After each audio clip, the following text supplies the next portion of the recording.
Hey, what's up, guys? It's Chris Archer, pitcher for the Tampa Bay Rays, and I'd like to take you through a little bit of my history.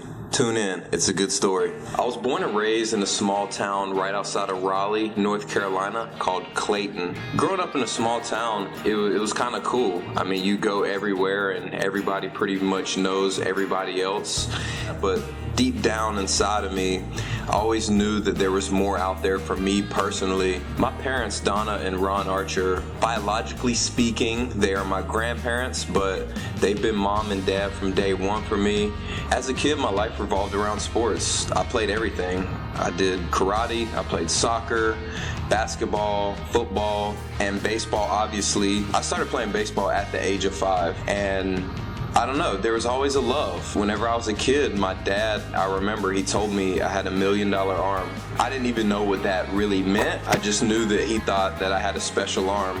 My greatest memories from baseball come from the car rides to and from the game with my parents. We had a short playlist of songs that we played before every game, and it was just kind of like the way that I prepared. The number one song is I Believe I Can Fly by R. Kelly. And now when I play those songs in the car with my parents, everybody starts to shed a tear because those songs take us to a very special place. My time in high school was great. I wasn't the most academic person on the earth, but I did well enough to stay on the field and stay on track for a 4-year college.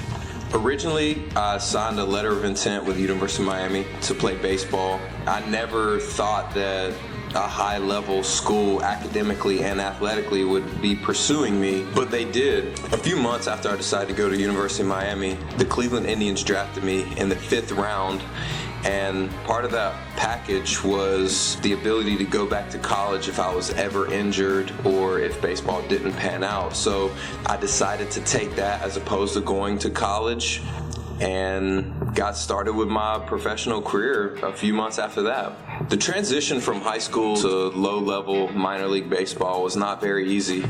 It was the first time that I had been away from home for a significant amount of time. It was the first time that I was playing on the same field as guys that were my caliber and even better. A lot of adversity, a lot of failure my first few years in the minor leagues. I repeated single A a few times, I repeated double A a few times, and I repeated triple A a few times. So my time spent in the minor leagues wasn't the most glamorous thing. There's a lot of bus trips, there's a lot of peanut butter and jelly sandwiches eaten, but I'll say this, my 6.5 years in the minors, it was well worth it. In 2010, in the minor leagues, things really started to click for me. I think that the maturation and the pitching ability all kind of came together for the first time in my life, really.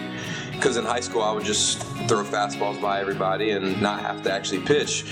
It was a great season. I was fortunate enough to play for Team USA following that year and had a great game against Cuba. Was blessed to get International Performance of the Year for Team USA. One of my best baseball memories, certainly. 2012 was a great season for me. I started the season in the minor leagues with the Durham Bulls, which is 40 minutes from home. I had some success there, and I was fortunate enough to get my first major league call-up that year. I'll never forget that day. I was facing the Washington Nationals. Whenever I went out to the stadium, I started shedding tears because my dream had finally come true.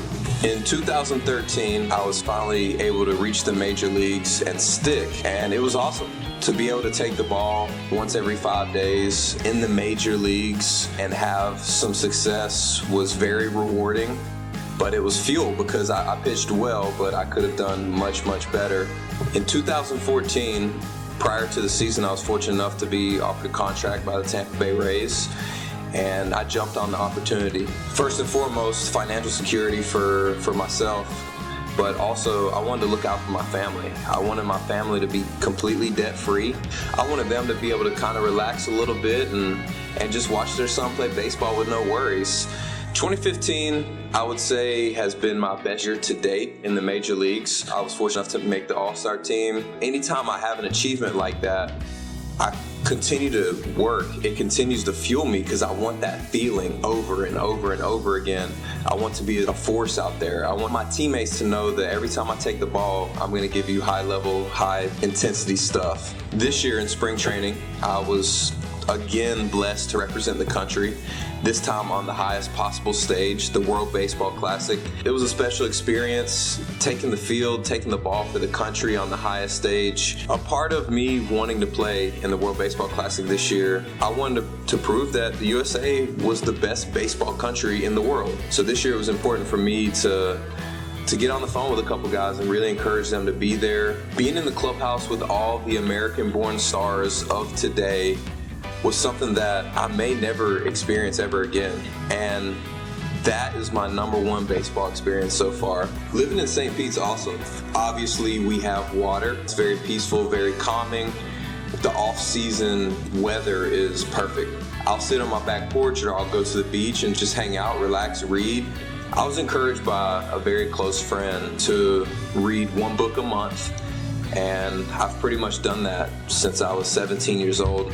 I fell in love with reading. I like to read everything. It started with autobiographies, but lately I've been on a big spirituality kick and just trying to become the best possible person I can be. Keep up with my life today. You can follow me on Twitter at ChrisArcher22.